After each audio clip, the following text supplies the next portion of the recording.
UP के मेरठ में civil सेवा परीक्षा की तैयारी कर रही अनुसूचित जाति की छात्रा को फेसबुक दोस्त दीपक बिष्ट ने शादी का वादा कर हवस का शिकार बनाया। सुने पीड़ित छात्रा का बयान। उसके थ्रू दीपक बिष्ट से मुलाकात हुई थी फेसबुक पे, तो उसने कहा कि मैं तुझसे शादी वादी करूंगा। उसने मुझे सूरजकुंड पार्क बुलाया शादी की बात करने के लिए। लगभग हम वहाँ पे 1 घंटा रुके। 1 घंटा रुकने के बाद हमारे बीच बात हो गई शादी को लेकर।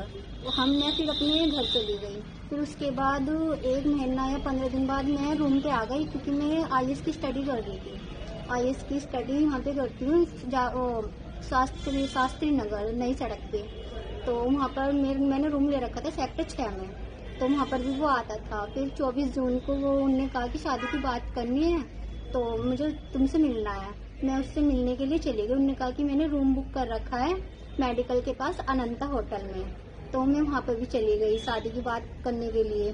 तो फिर उन्होंने सर अपनी कसम देकर कि मैं तुझसे शादी करूँगा, तो मैंने तुझे अपनी पत्नी मान लिया है। और फिर सर वो मेरे साथ फिजिकल हो गया। फिजिकल होने के बाद फिर वो कहने लगा कि हाँ मैं तुझसे शादी करूँगा, पेरेंट्स से बात कर लूँगा मैं अपनी।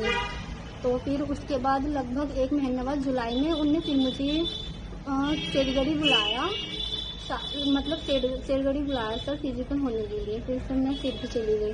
फिर उसके बाद सर वो लड़ाई वड़ाई करने लगा। मैं उसके घर भी गई थी, क्योंकि वही लेके गया था अपनी मम्मी से बात कराने के लिए।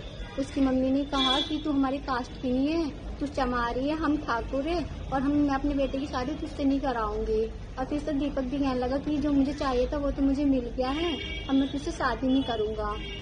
सब गंदी गाली देने लगे सर। फिर मुझे उन्होंने अपने घर से भगा दिया सर। फ़ोन पे भी उन्होंने मुझे गंदी गाली दी।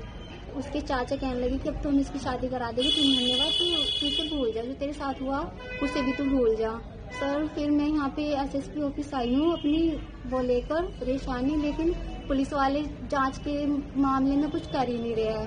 वो कह रहे कि जांच करेगी। 18 तारीख मैंने एप्लीकेशन दी थी मेडिकल थाने में, जब से अब तक कोई जांच ही नहीं हुई है। मैंने 21 में दी थी SSP ऑफिस में, फिर मैंने 25 में दी अपनी एप्लीकेशन, फिर 30 में दी। અમારી તમામ માહિતીથી અપડેટ રહેવા માટે જોડાયેલા રહો S9 ન્યૂઝ સાથે।